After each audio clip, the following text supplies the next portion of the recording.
alam mo kapag nakikita ko yung mga ganitong bagay, nakikita ko lang sa pictures, tapos personal mo na siya makikita, grabe. Nakakaiyak yung feeling na nagagawa mo na yung mga ganitong bagay na hindi naman nagagawa ng lahat ng normal na tao. No? Nakakatuwa lang kasi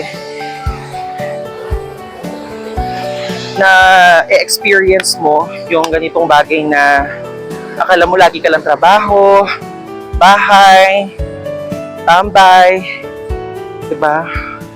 All of a sudden, bigla mo ma-experience pala yung mga ganitong experiences. Kaya thank you talaga kay Lord.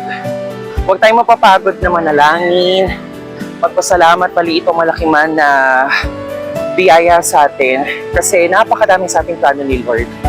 Lalong-lalo na sa akin bilang independent person.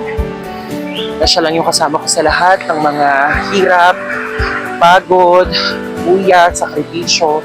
Pero napalitan naman yun ngayon. Kaya, eto na, ina-enjoy ko na. Hello! Ayun.